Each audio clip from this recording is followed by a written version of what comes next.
This is a production of Cornell University.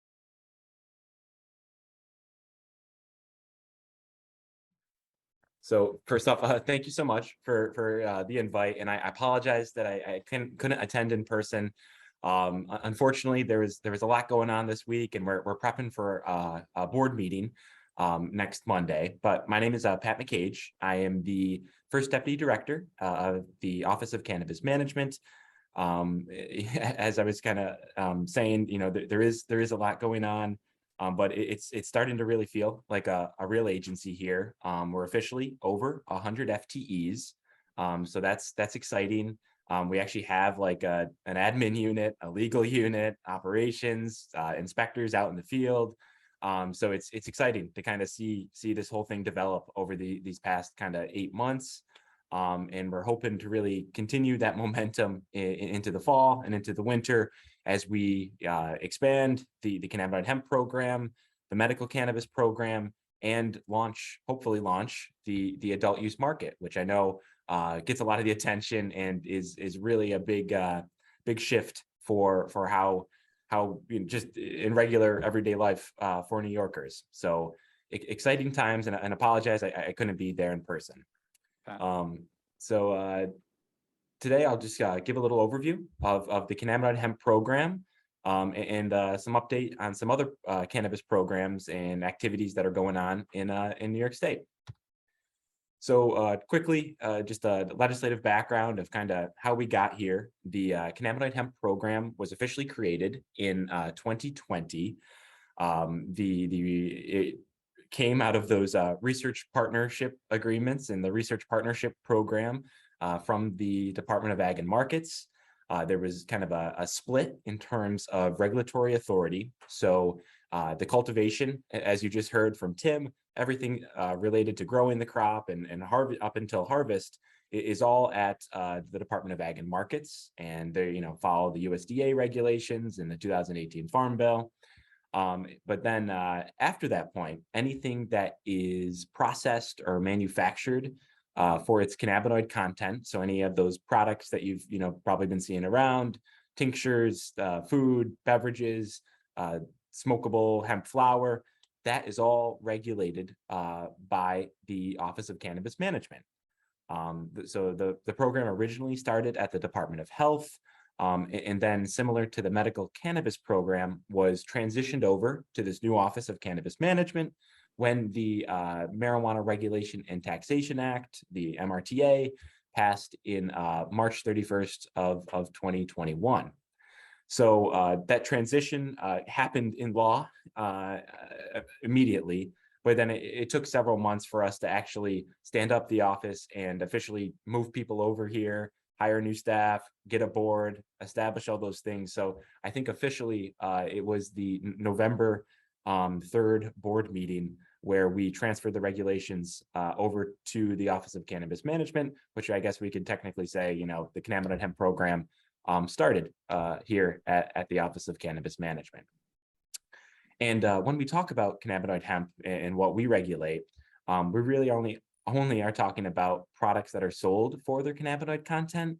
So not talking about seed or fiber products, anything related to just standard hemp food or stuff like that does not fall under our regulatory jurisdiction. That would still be under either Ag and Markets from a food perspective, or the Department of Health if you're like a restaurant selling those products. And we were conscious to use the term cannabinoid and not just CBD, understanding there's many cannabinoids in this plant. And as I'm sure you've seen, people are interested in cannabinoids beyond CBD. And, I think we're starting to see, CBN products, CBG products creep into the market, along with just general, full spectrum products that incorporate minor cannabinoids, terpenes, and stuff like that into their product. So the reason for why this program exists is really a stopgap measure to account for the fact that we have hemp products, cannabinoid hemp products, widely available online, in stores throughout New York State and throughout the country, However, there's no federal regulations that is governing how these products should be manufactured, what should be included on the label. Because the FDA has a primary regulatory jurisdiction here, they have not taken any action really to regulate this industry because of a pharmaceutically approved drug that has CBD as an active ingredient in it.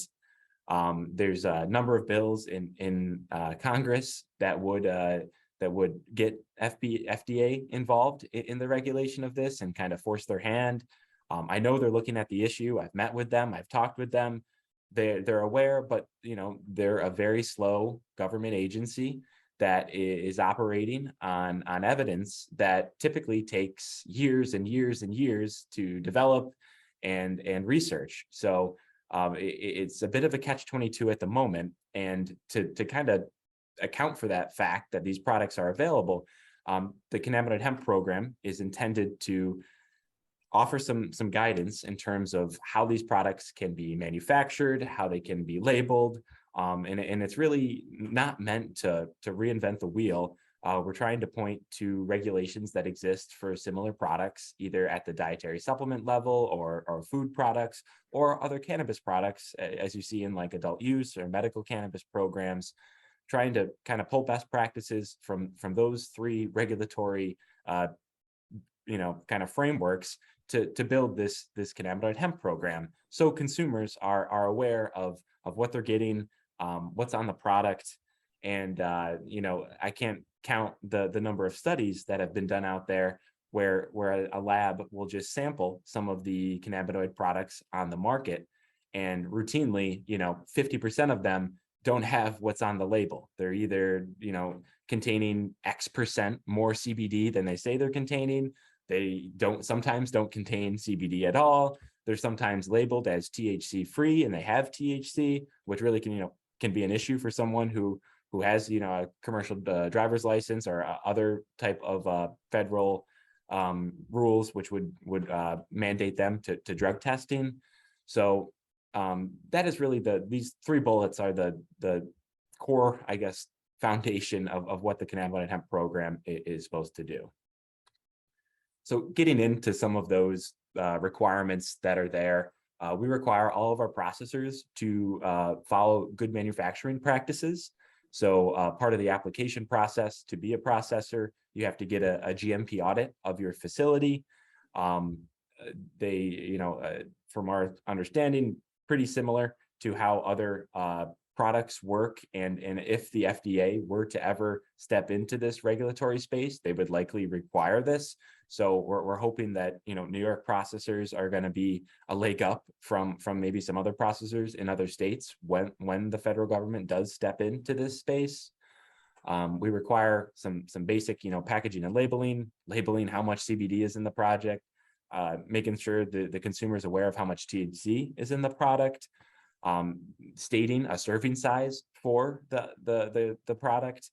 That's one thing that we are learning. We've actually done some focus group testing and some surveys related to folks, asking them, what's a typical dose? What does 5 milligrams of THC mean to you?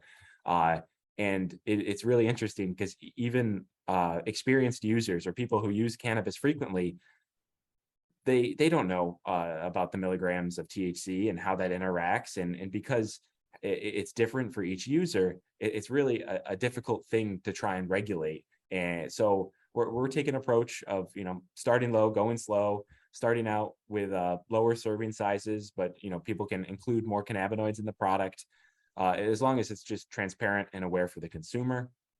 And then lastly here, similar to our medical cannabis and adult use cannabis programs, we do require laboratory testing. So each lot of a cannabinoid hemp product needs to be lab tested for a list of analytes, and is the consumer should be able to look up the certificate of analysis for that lab if they ever want to dig deeper and have some reassurance that the lot did pass required testing.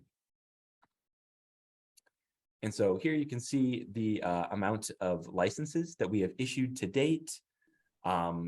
the retail license really is more of a registration. So anyone who's selling cannabinoid hemp products in New York State is required to get a license from our office to sell these products. We're over 3,000 now for retailers. The application process probably only takes around 10 minutes. There's not too many questions that are required.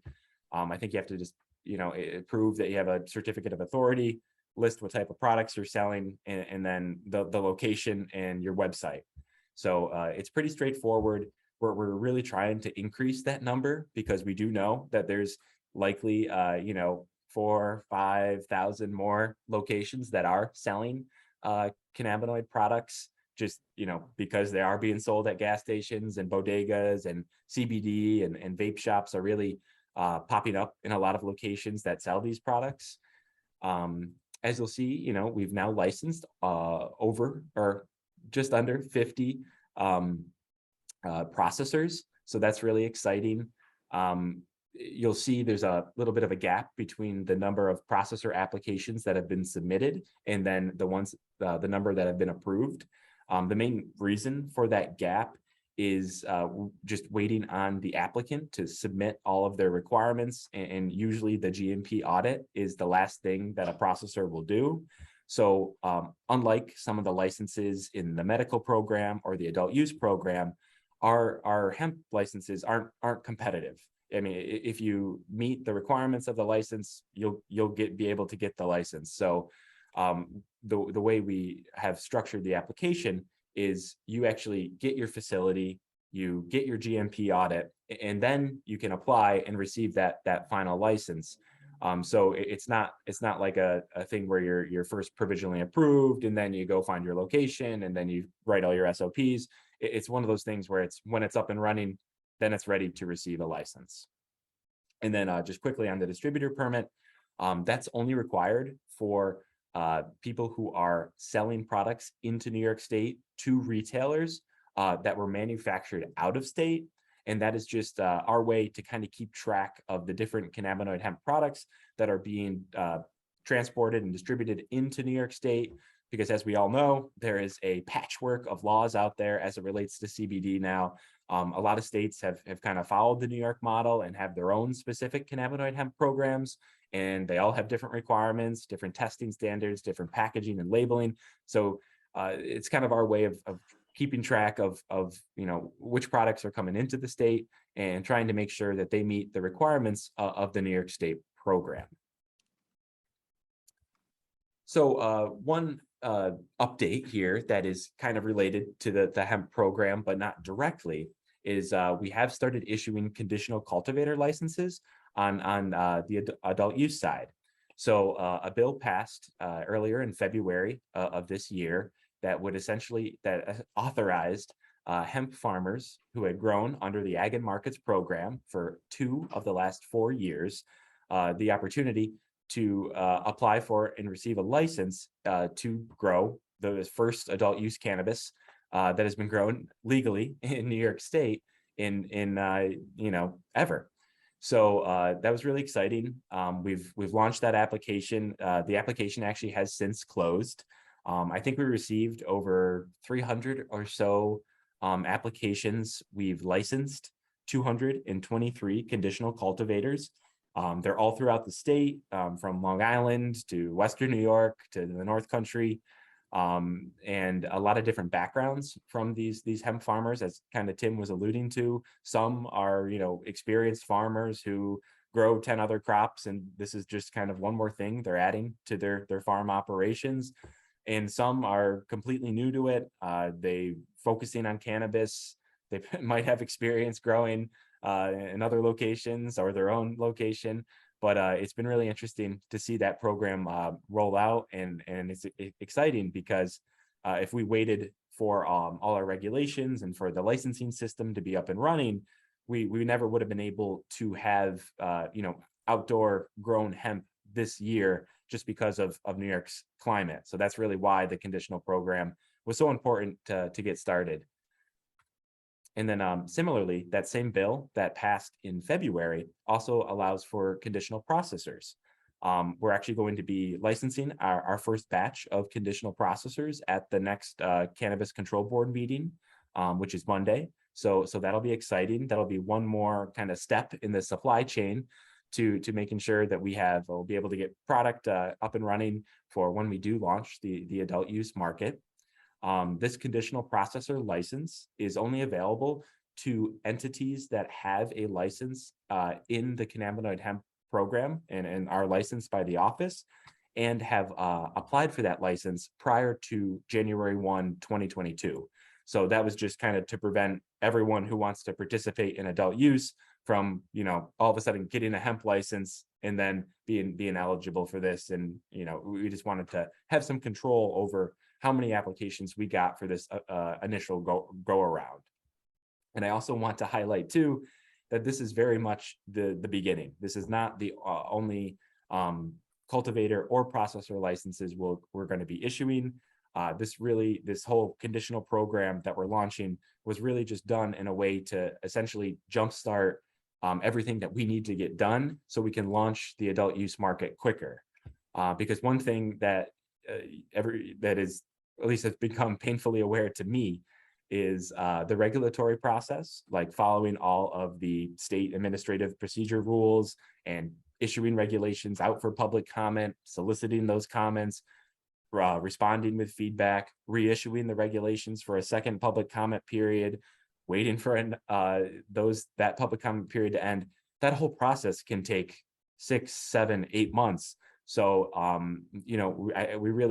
this was a very innovative idea for the governor to launch this program and get us, hopefully get the adult use market launched a lot quicker than would have been done.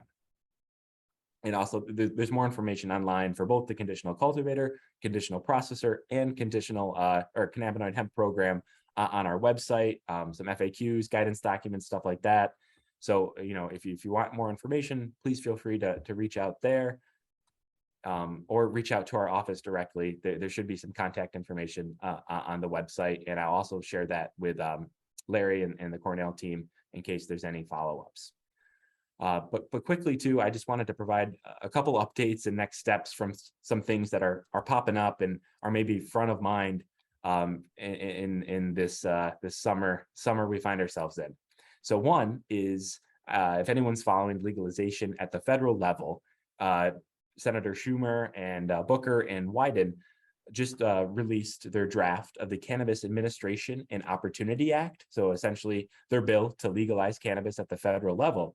And there's some really important things in there as it relates to hemp. And I think where at least the legislators are thinking where hemp is going, and it could also influence what the next farm bill will be, which we're already hearing a lot of conversation about, addressing hemp in the 2023 farm bill.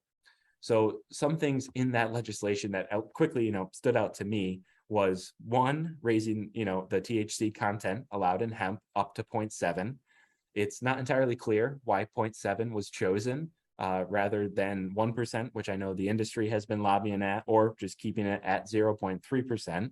So that was interesting. But and also they seem to be proposing the Canada model for cannabinoid hemp products. So essentially, what Canada has done is they've allowed cannabinoid hemp products to be sold, but they're lumping them in with adult use products and medical cannabis products by setting the THC limit allowed to be in those products really low, like 100. I think it's like 10 parts per million. Which is what's in the Schumer legislation. So what this would do would essentially be if you have any THC at all in a tincture, a food product, a beverage product, it would actually fall under the cannabis regulations rather than the hemp regulations. So I'm expecting there's going to be a lot of feedback from industry on that. But it's an interesting idea because, after all, a lot of the problems we deal with in our office relate to how much THC is in a product and trying to make sure that the products sold in the cannabinoid hemp program are non-intoxicating, while the intoxicating products with the additional bells and whistles and regulations would be more appropriately sold through the adult use in the medical cannabis markets. And that leads to Delta 8 THC, it's been a big one. Just a quick highlight there that we have prohibited Delta-8 THC in the cannabinoid hemp program. It will, most likely be allowed in the adult use program and is also allowed right now in our medical program. But just because of the intoxicating nature, we're trying to kind of keep those type of products out of cannabinoid hemp markets. And then farmers markets, we get a lot of questions of, can I sell cannabinoid hemp products at a farmer's market? The answer is yes. However, the obligation to get a retail license to do so is a requirement. If you have a retail license already for cannabinoid hemp products that you sell, either online, just bringing that documentation or having that included when you set up at a farmer's market will count now in terms of a retail license for those operations.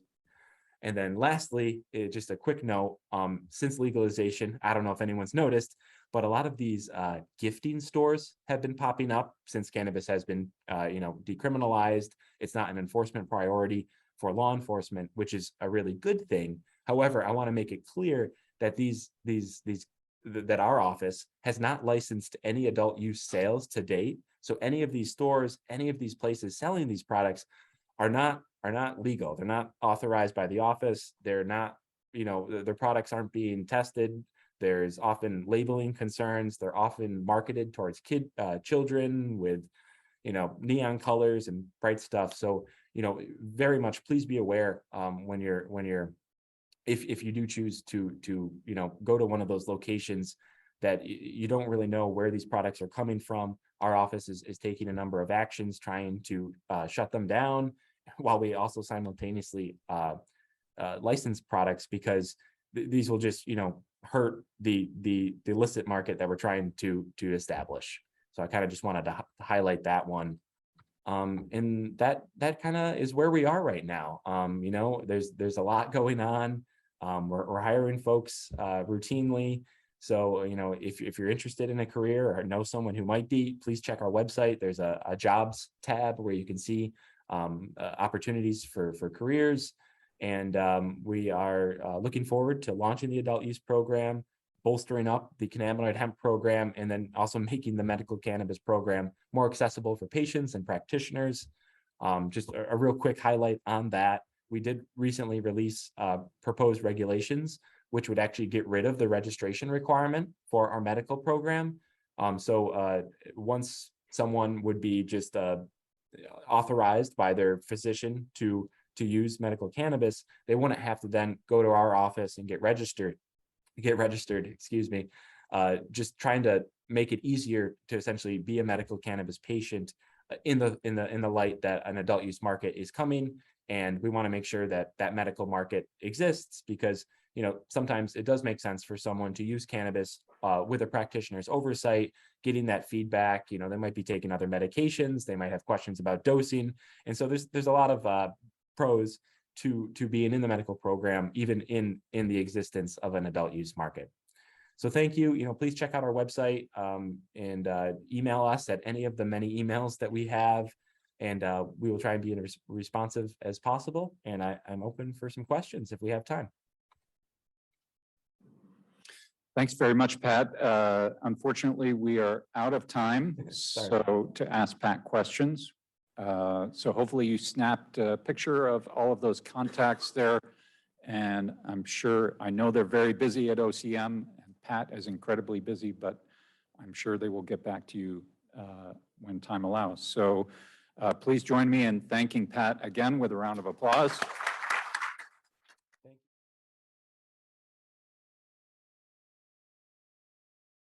This has been a production of Cornell University, on the web at cornell.edu.